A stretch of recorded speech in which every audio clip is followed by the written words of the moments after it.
Nous lisons la parole de Dieu. Nous allons prendre 3 portions d'écriture. Nous lisons le livre des Lamentations de Jérémie. Nous prenons le 3e verset, 3e chapitre, dirais-je. Et nous prenons le 22e verset. Lamentations chapitre 3, du 22e verset. Je prie que notre sonorisation soit stable pour nous permettre la transmission sans déranger les oreilles, mais j'ai aussi besoin d'une voix claire. La parole de Dieu déclare: les bontés de l'Éternel ne sont pas épuisées. Ses compassions ne sont pas à leur terme. Elles se renouvellent chaque matin. Oh, que ta fidélité est grande. L'Éternel est mon partage, dit mon âme.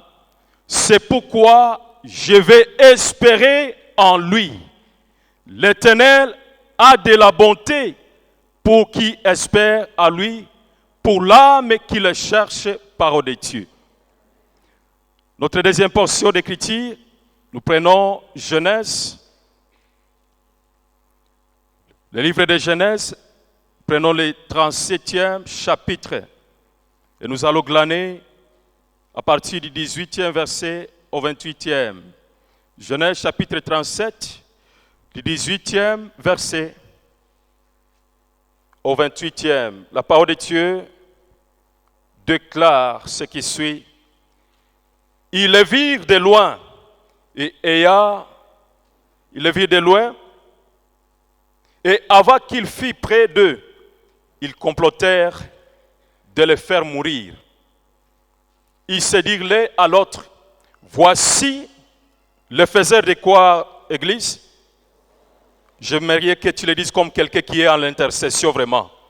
Comme une armée, nous pouvons le dire. Ils se dirent l'un à l'autre: voici le faiseur de quoi? Le faiseur des songes qui arrive. Venez maintenant, tuons-les et jetons-les dans une des citernes. Nous dirons qu'une bête féroce l'a dévoré, et nous verrons ce que deviendront ces songes.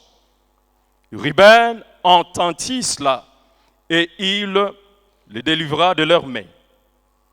Et dit: ne lui ôtons pas la vie. Ruben leur dit: ne répandez point le sang, jetez-les dans cette citerne qui est au désert, et ne mettez pas la main sur lui. Il avait de sein de les délivrer de leurs mains pour le faire retourner vers son père. Lorsque Joseph fut arrivé auprès de ses frères, ils les dépouillèrent de sa tunique, de la tunique de plusieurs couleurs qu'il avait sur lui. Ils le prirent et le jetèrent dans la citerne. Cette citerne était vide, gloire à Dieu. Amen. Parce que je me dis, s'il y avait de l'eau, ça aurait tourné au vinaigre. Il n'y avait point d'eau. Ils saisirent ensuite pour manger. Pour manger. Et à lever les yeux, ils virent une caravane d'Ismaélites venant de Galate. Leurs chameaux étaient chargés d'aromates, de baumes et de myrrhe qu'ils transportaient en Égypte. Alors Juda dit à ses frères: que gagnerons-nous à tuer notre frère et à cacher Sosa? Parole de Dieu. Amen. Notre dernière portion d'écriture, nous lisons donc Actes des Apôtres, chapitre 6. Actes des Apôtres, chapitre 6, nous prenons le 7e verset et suivant. Actes des Apôtres, chapitre 6, le 7e verset, la parole de Dieu déclare: la parole de Dieu s'est répandue de plus en plus. Le nombre de disciples augmentait beaucoup à Jérusalem et une grande foule de sacrificateurs obéissait à la foi.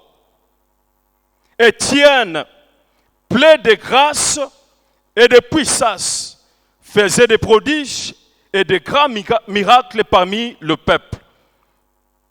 Quelques membres des synagogues, dites des Affrachis, de celles de Cyrène et de celles d'Alexandrie, avec des Juifs de Cilicie et d'Asie, se mirent à discuter avec lui. Mais ils ne pouvaient résister à sa sagesse et à l'esprit par lequel il parlait. Lorsqu'ils subordonnèrent des hommes qui dirent: nous l'avons entendu proférer des paroles blasphémateurs. Je reprends. Nous l'avons entendu proférer des paroles blasphématoires. J'y arrive. Contre Moïse et contre Dieu. Ils émirent le peuple, les anciens et les scribes, et se jeta sur lui. Ils le saisirent et l'amenèrent au Sanhédrin. Ils produisirent des faux témoignages. Soulignez bien, ils produisirent quoi? Des faux témoignages qui disent: cet homme ne cesse de proférer des paroles contre les lieux saints et contre la loi. Car nous l'avons entendu dire que Jésus, ce Nazaréen, détruira ces lieux et changera les coutumes que Moïse nous a ordonnées. Tous ceux qui siégeaient au Sanhédrin ayant fixé le regard sur Étienne, son visage leur parut comme celui d'un ange. Nous pouvons acclamer la parole de Dieu. Amen, amen. Je bénis le nom de l'Éternel pour cette deuxième semaine que nous avons ouverte à partir d'hier et qui a aussi été une occasion de pouvoir conclure la première semaine dans la profondeur où nous avons répondu à l'invitation de Dieu de pouvoir vaquer à la prière. Merci pour chacun de nous, pour cette obéissance-là et ces ailes de la maison de l'Éternel qui nous dévorent. Amen.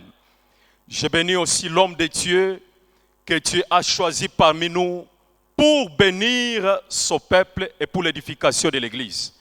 Nous avons été suffisamment bénis, nous avons compris comment nous devons détruire, pourquoi nous devons détruire et quelle est la raison et comment rebâtir l'autel de Dieu, la présence de Dieu au milieu de nous, dans nos vies comme dans l'Église. Amen. Et j'ai aimé cet équilibre-là au travers de ces enseignements parce que nous devons tenir compte de la première dispensation, mais nous devons aussi tenir compte de la seconde dispensation, j'arrive, ça veut dire l'Ancien Testament et le Nouveau Testament. Amen. Amen. Et alors, je dois mettre épaule, lasser épaule de là où nous venons et de là où nous allons que, bien aimés, dans l'Ancienne Alliance, il y avait 3 choses inséparables. La première des choses, c'était d'abord les sacrificateurs. La deuxième des choses nécessaires pour faire un culte, c'était, il fallait avoir l'autel. La troisième des choses nécessaires pour faire un culte, c'était les sacrifices. Alléluia. Je répète, les sacrificateurs, l'autel et les sacrifices. Ces 3 choses étaient inséparables et nécessaires pour que l'on se rassure que le culte que l'on fait est pour la gloire de Dieu. Alléluia.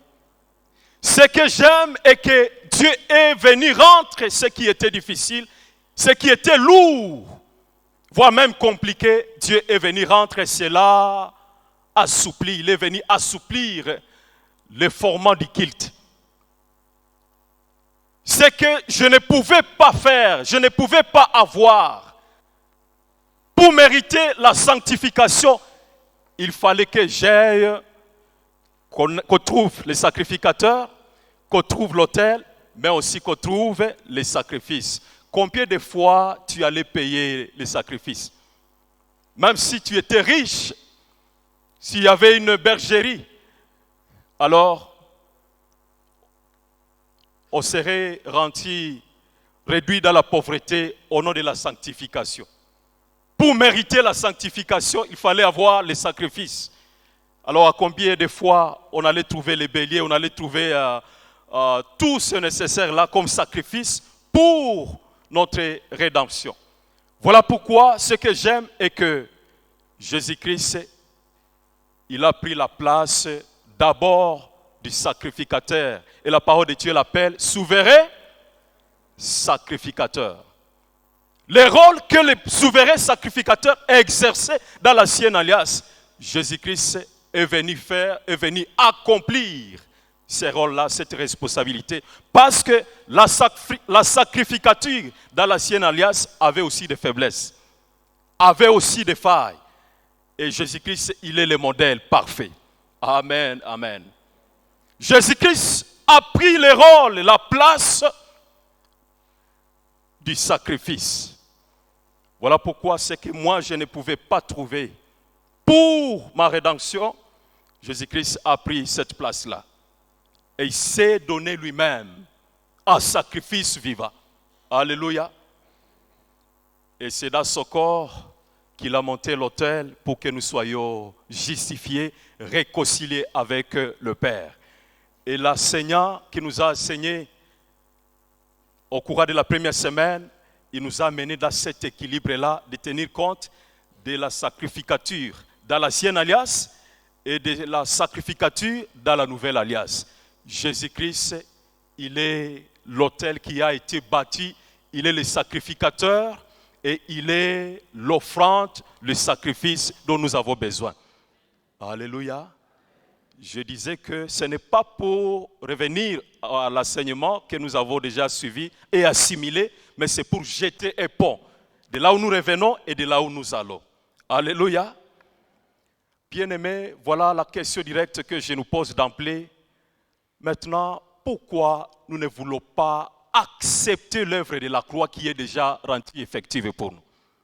Qu'est-ce qui nous empêche de pouvoir prendre conscience de ce que Christ est venu faire pour nous? Parce qu'il a déjà déclaré que tout est accompli. Alléluia. Mais c'est à chacun de nous de s'approprier cette œuvre-là, l'œuvre de la croix. Voilà pourquoi je lance encore une invitation ce soir qu'il est temps de rentrer dans la maison de papa. Il est temps de rentrer à la maison. Peut-être que tu te traumatises, tu as de la culpabilité, que non, moi, est-ce que moi je mérite encore le pardon? Je dis encore de l'espoir. Alléluia. Parce que c'est à quoi tu n'étais pas capable, Christ l'a rendu possible. Amen. Notre thème et le sujet, notre thème pour toute la semaine est intitulé « Tenir ferme et persévérer dans la prière ». Tenir ferme et persévérer dans la prière. Vous pouvez trouver cela à Pierre, chapitre 5, le verset 6 au verset 7.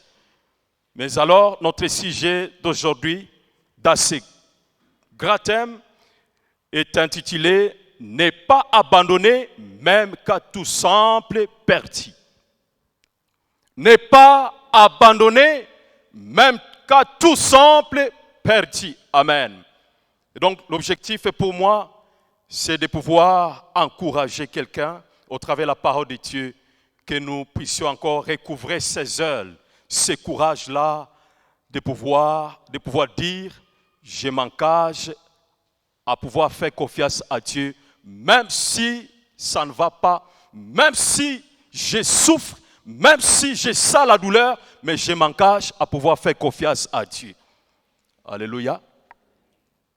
Avant de revenir au texte que nous venons de parcourir, les 3 textes, j'aimerais nous proposer quelques bases. La première des choses, c'est que il y a des situations, bien-aimés frères et sœurs, qui nous agenouillent, des situations qui nous amènent à remettre à cause même nos capacités, nos compétences. Ecclésiaste chapitre 3, le verset 1er, suivant la parole de Dieu déclare, il y a état pour tout. Il y a des moments où on se réveille, on est très content. Et on se dit, c'est comme ça que serait la vie. Mais il y a d'autres moments, d'autres journées, bien-aimés, où on se réveille, on se dit, qu'est-ce qui m'arrive? Un malade qui me disait à l'hôpital, est-ce que, papa Aumônier, est-ce que je suis encore vivant? J'ai dit, mais oui, tu es encore vivant. Quelqu'un qui n'a jamais souffert, il ne peut pas comprendre ce genre de langage. Et je vais même le dire, bien-aimé, la souffrance a un langage que les autres ne peuvent pas comprendre. Il n'y a que Dieu, et peut-être même la personne aussi qui souffre, parfois ne comprend pas ce qui se passe. Mais il y a Dieu qui nous comprend dans nos souffrances. Alléluia. Je viens dire, n'abandonne pas, même si tu ne comprends pas ce qui se passe autour de toi. Même si tu ne comprends pas ce qui se passe dans ta vie, garde encore de l'espoir. Alléluia. La deuxième des choses que j'aimerais placer comme base est que abandonner, c'est un choix. Et ne pas abandonner, c'est aussi un choix. Voilà pourquoi Deutéronome, la parole de Dieu déclare, je crois au chapitre 29, je mets au-devant de toi combien de voies? Il n'y en a pas 3. Il y a abandonner et ne pas abandonner. La vie et la mort. Alléluia. Mais il dit, c'est à qui de choisir? C'est à toi de choisir.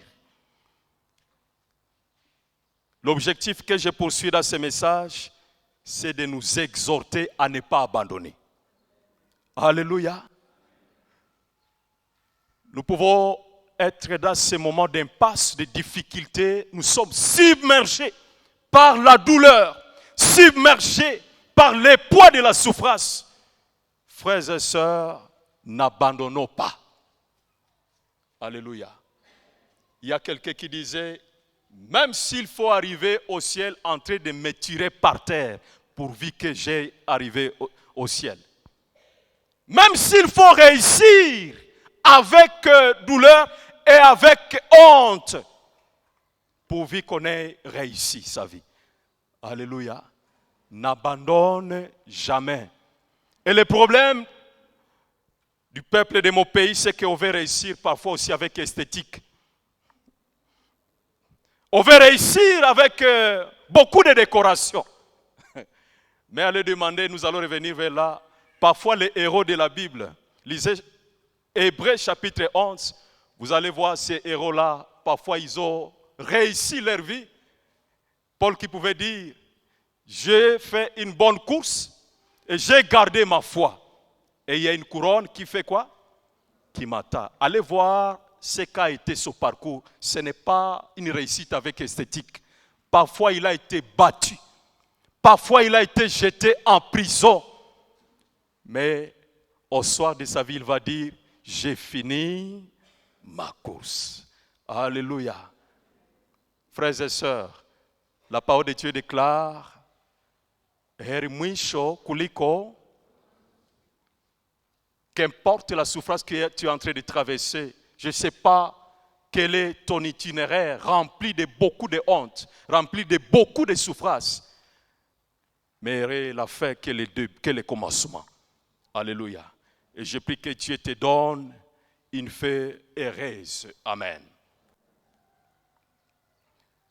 Frères et sœurs, l'important n'est pas ce qui nous arrive, mais l'important c'est la gestion de ce qui nous arrive. Ce qui nous arrive à tout le monde. Mais comment est la gestion de ce qui nous arrive? Cette souffrance qui est arrivée, ce n'est pas seulement à moi, ce n'est pas seulement à toi.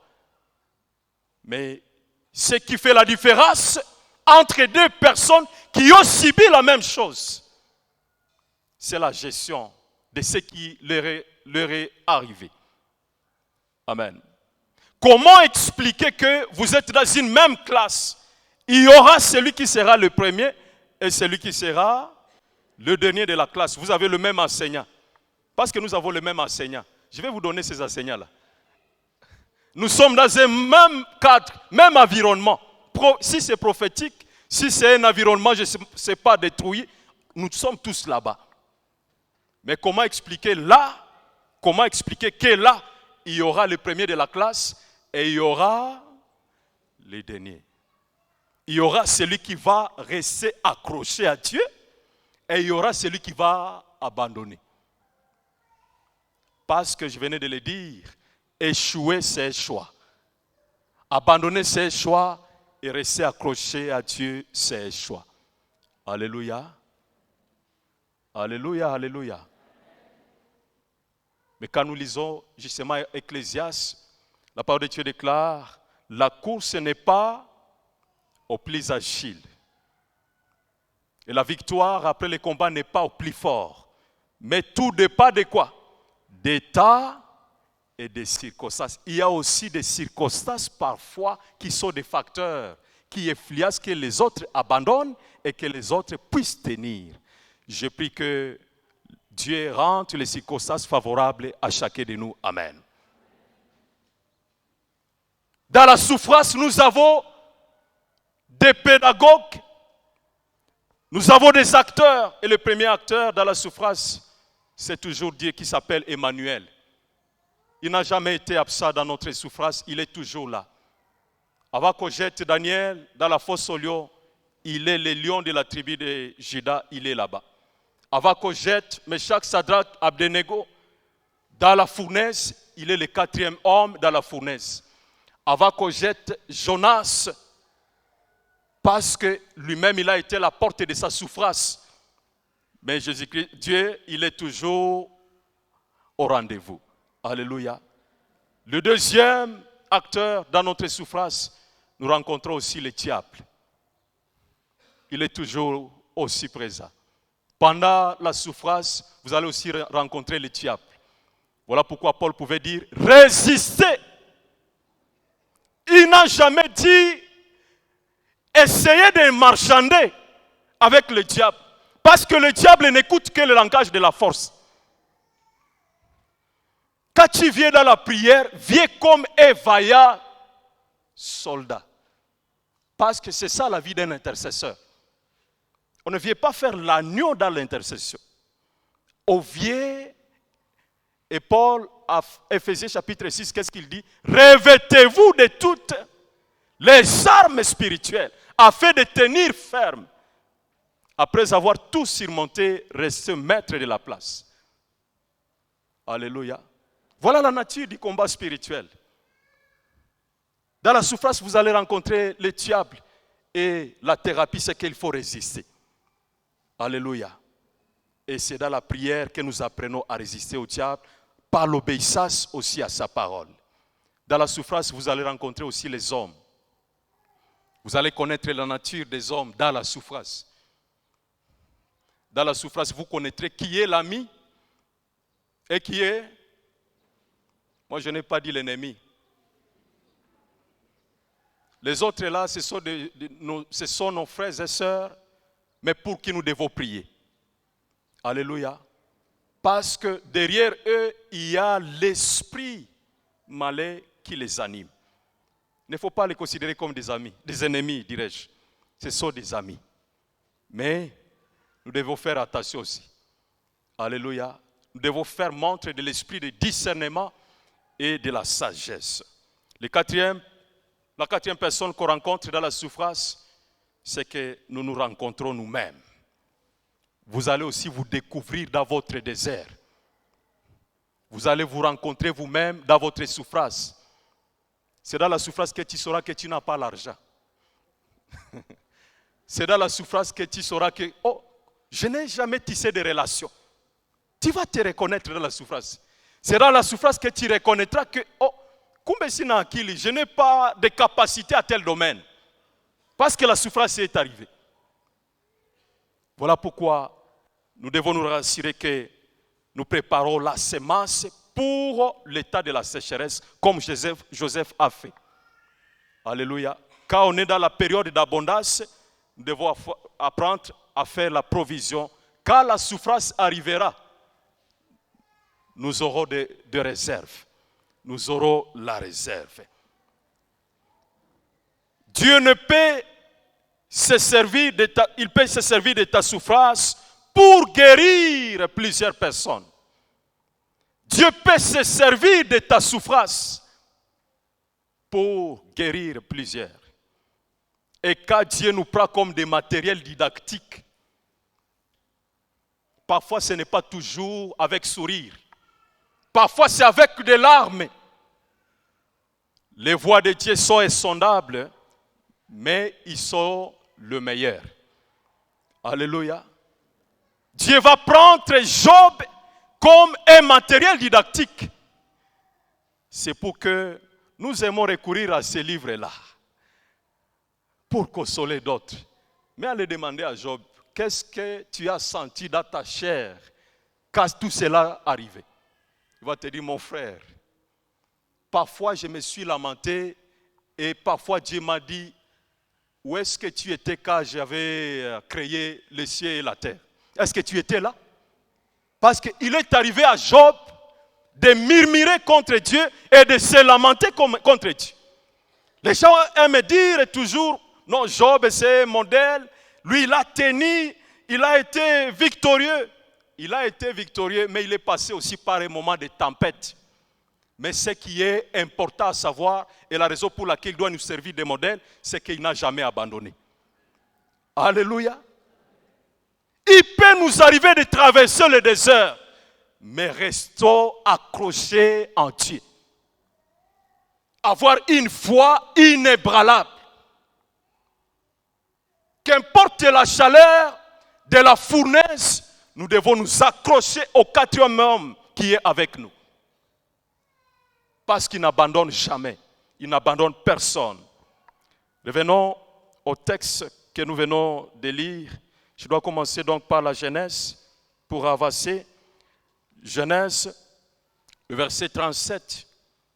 Le chapitre 37, le verset 18, où nous avons lu, nous rencontrons la vie des serviteurs de Dieu, que nous aimons parcourir, nous aimons lire sa vie.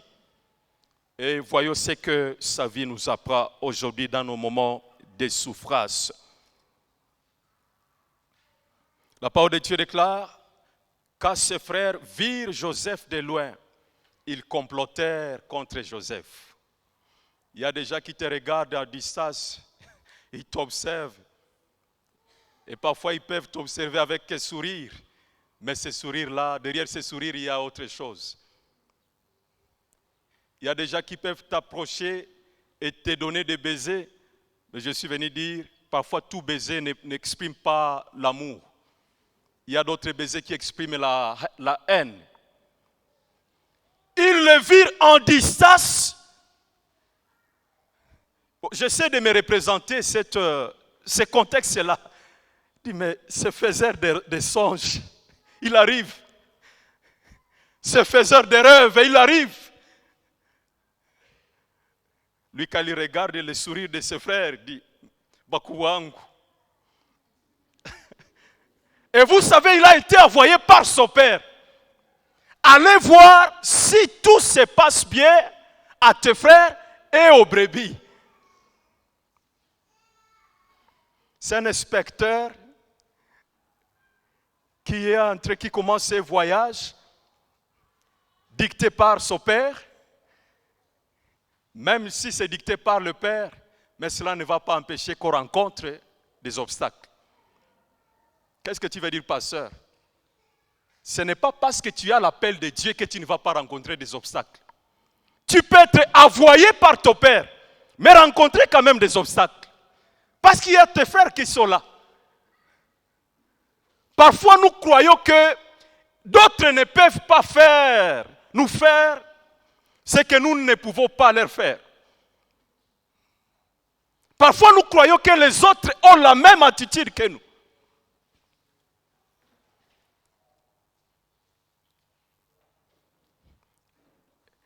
La parole de Dieu déclare dans la suite des versets qu'il était en train de tournoyer dans les champs à la recherche de ses frères. Et un homme a vu ce jeune homme. Du coup, on a tafuta nani.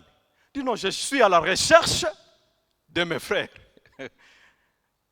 Il lui a donné l'adresse. Mais celui-là ne savait pas qu'en donnant l'adresse, il était en train de conduire Joseph à destination de quoi? De la capture. La mort n'est pas encore arrivée. On va y aller petit à petit. Parce que la mort aussi est progressive. Ceux qui ont déjà travaillé dans des hôpitaux, ils savent qu'il y a des étapes. Moi, je connais 6 étapes qui précèdent la mort, qui sont des indicateurs de la mort. Quand tu commences à voir ces étapes-là, à un malade mourra, à un glabateur, tu réalises que ça, c'est la mort. Toi, c'est régularisé dans la comptabilité. Bon, là, je parle comme un homme. Hein. Je crois que Dieu il est capable de ressusciter, de sauver, de guérir, même à la dernière minute. Amen. Joseph qui reçoit l'orientation qu'ils sont de l'autre côté. Oui, ils étaient peut-être ici, mais ils ont déménagé. Et Joseph qui approche ses frères, et quand il est arrivé, la parole de Dieu déclare,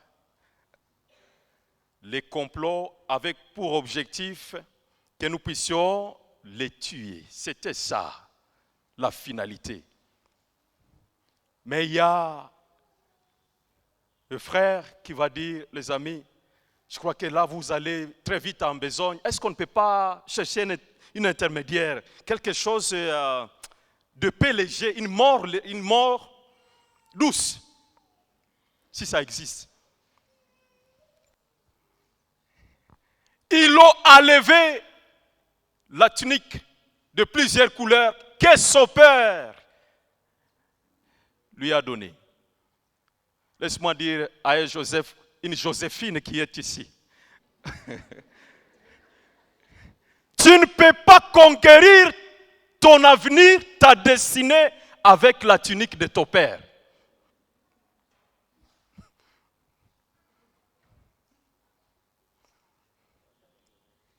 Le Dieu de la Bible, quand il fonctionne, quand il nous appelle à le suivre, il nous coupe de certaines choses. Il nous enlève de certaines personnes. Et il dit, viens, suis-moi. Quitte ta patrie, quitte ta famille et viens, suis-moi. Il fallait que la tunique reste là. Vous pensez que Joseph a levé sa tunique avec sourire? Je sais que vous voulez suivre Dieu avec sourire. Les jours où j'ai compris les méthodes de Dieu, j'ai appris à aimer la souffrance et à prendre de la souffrance. Et à mettre mes genoux par terre pour vaquer à la prière. Alléluia. Tu ne seras pas glorifié en Égypte avec la tunique de ton père. Tu dois laisser là-bas la tunique. Et ils vont se servir de cette tunique pour ramener la tunique au propriétaire. Na wanatia damu ke nyamazisha mkula.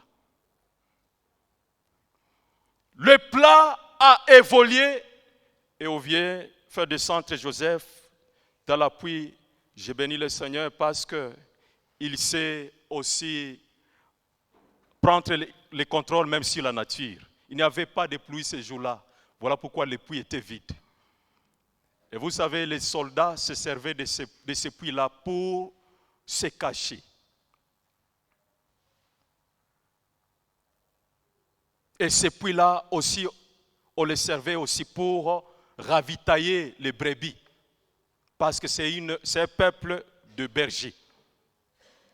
Et quand il y avait guerre, on se servait de ces puits-là comme des cachettes. S'il y avait l'eau là-bas, mais Dieu, il sait prévoir les choses. Alléluia. Parce que lui ne vit pas dans l'état, il est en dehors d'état. Il sait que Joseph sera bienvenu ici. Je dois me rassurer qu'il n'y a pas de l'eau ici. Alléluia. Je prie que Dieu qu'il arrange des choses pour toi. La parole de Dieu déclare à Psaume, l'ennemi ne vous surprendra pas, vous serez toujours réformés.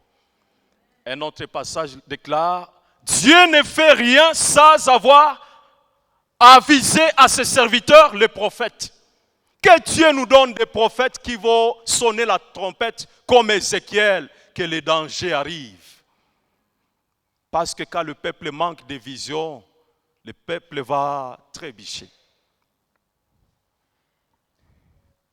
Frères et sœurs, nous réalisons que la vie de Joseph commence à être très dure. Lui qui venait de la maison avec sourire, mais il va commencer une vie très difficile.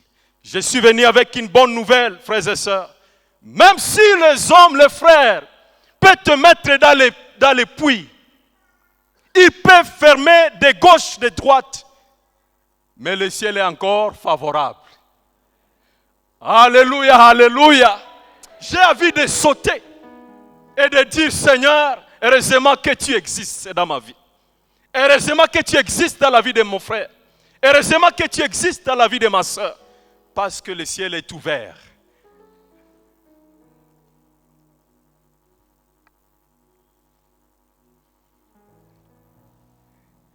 Les Ismaélites qui s'approchent et on va livrer la marchandise.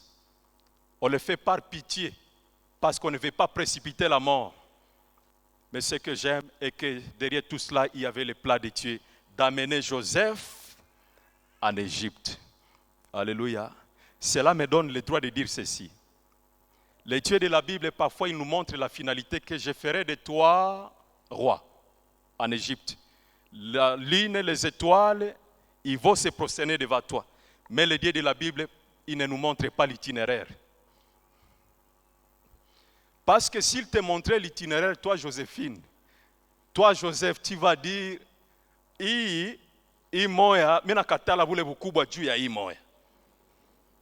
je refuse la royauté.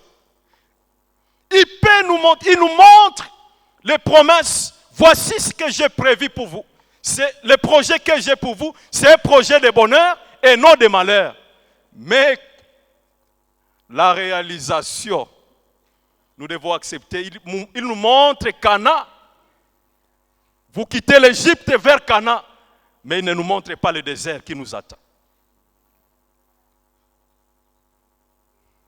Même dans cet itinéraire-là, restons accrochés à Dieu jusqu'à la mort.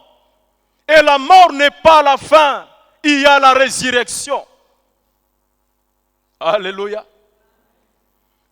Étienne, Actes des Apôtres. Après la Pentecôte, plein d'esprit. Parfois, après la montagne, c'est toujours la vallée.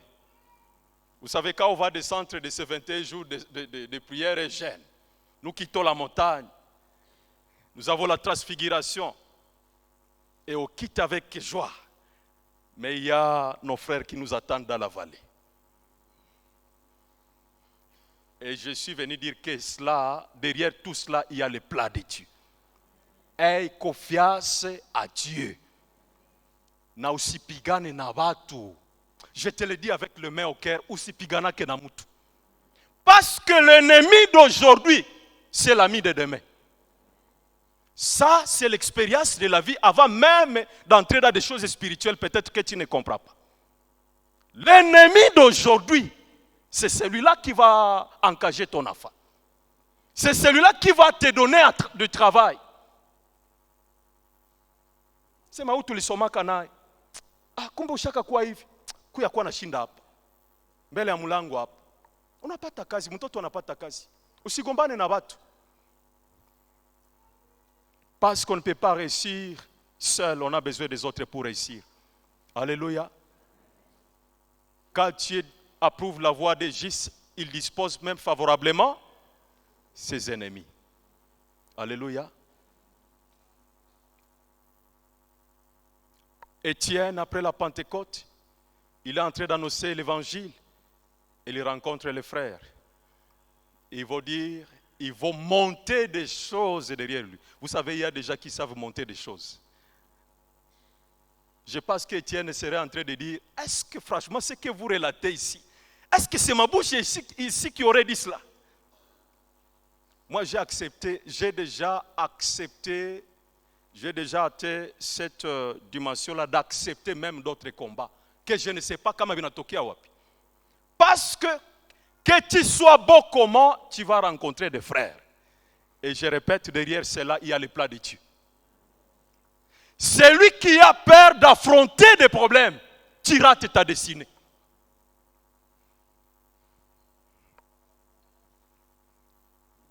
Le problème n'est pas ce qui nous arrive, mais la gestion de ce qui nous arrive. Vous avez construit la présence de Dieu, l'autel de Dieu en vous, mais cela ne va pas empêcher que vous ne puissiez passer par le désert. Même avec la présence de Dieu, l'homme de Dieu est là et nous avons l'arche. Nous rentrons à Cana. On va toujours passer par là, par le désert. Parce que ça, c'est passage obligé. Alléluia. Voici la solution, frères et sœurs. Lamentation chapitre 3, le verset 22 que nous avons déjà lu. La parole de Dieu déclare, mais les bontés de l'Éternel ne sont pas épuisées. Alléluia, alléluia. Est-ce qu'on peut acclamer pour Dieu, s'il vous plaît?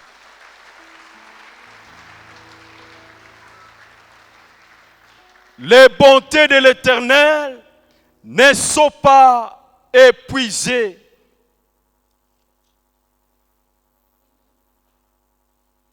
Alléluia. Voilà pourquoi il est capable de faire un chemin là où c'est fait. Mais les bontés de l'Éternel ne sont pas épuisées. Ses compassions ne sont pas à leur terme. Elles se renouvellent chaque matin. Amen. Je prie que Dieu renouvelle ses beautés aujourd'hui, demain, l'année 2026, que Dieu renouvelle ses beautés pour nous. Alléluia. Voici ce que j'aimerais que nous puissions retenir par rapport à la prière. La première des choses que nous devons retenir, c'est que la prière n'est pas une activité religieuse. Ce n'est pas pour remplir les protocoles, les programmes de l'église, du pasteur. Que non, j'ai répondu à l'appel du pasteur. Tu ne viens pas répondre à mon appel d'abord, mais tu viens répondre à l'appel de Dieu. Alléluia. Venez avec cette conscience-là. Et donc, si la prière n'est pas une activité religieuse, c'est une œuvre spirituelle. Nous devons être spirituels quand nous vaquons à la prière. Et la première des choses, ça commence par rebâtir l'autel de Dieu. Nous devons rebâtir l'autel de Dieu, la présence de Dieu. Hakuna kitu kibaya kuomba na mbingu zimefungwa. Je disais que la souffrance de l'église n'est pas toujours la persécution, qui commence avec Étienne. Mais la plus grande souffrance de l'église, c'est le silence de Dieu et ce que la parole de Dieu appelle Ikabod, absence de la gloire de Dieu. Ce n'est pas la prière qui manque dans l'église de mon pays, mais ce sont les hommes de prière, ceux qui vivent leur prière, ceux qui vivent la prière. Nous ne venons pas faire la prière, mais nous venons vivre la prière. Alléluia. Après la prière, c'est la prière qui continue. Ici, vous êtes tout flamme, tout fait. Mais j'ai envie d'aller vous rencontrer maintenant dans la société, au travail, à l'école. Et vous regardez si ce que vous êtes en train de vivre ici, si c'est ce que vous êtes en train de vivre. Et nous sommes des tabernacle mobile, nous portons l'autel de Dieu. Parce qu'il a déjà bâti son église et c'est ce que nous sommes. Alléluia. La prière nous change avant de changer nos difficultés. L'objectif de Dieu, c'est pour d'abord changer nos cœurs. Et alors, à la suite, nos problèmes trouveront des solutions. Il y a d'autres types de problèmes qui sont des appels pour nous de pouvoir vaquer à la prière. La souffrance qui peut arriver, ce n'est pas toujours pour nous tuer, mais c'est parfois, ce sont des appels de Dieu pour que nous puissions être dans sa présence. Et l'intercession ne doit pas se focaliser qu'à répondre au sujet des prières, mais l'intercession doit se focaliser à la transformation de nos cœurs. Alléluia. L'intercession ne doit pas être un lieu de réclamation, mais l'intercession doit être un lieu de transformation. Commençons à être transformés. Que l'autel de Dieu soit bâti d'abord. Et à chaque fois que l'autel de Dieu est bâti, quand Élie va implorer le ciel est déjà favorable, c'est le feu qui va descendre.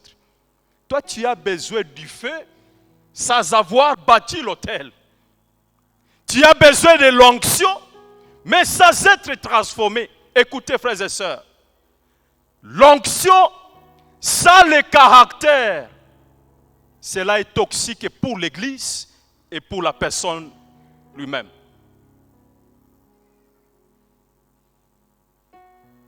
N'aimez pas la gloire sans aimer la croix de la gloire. Voilà pourquoi ces modèles doivent nous servir pour que nous puissions rester accrochés à Dieu et faire confiance à Dieu. Je comprends que ce n'est pas facile la situation dont nous traversons, mais je crois que nous ne sommes pas seuls dans cette situation. L'Emmanuel est avec nous. Que Dieu nous bénisse. Amen.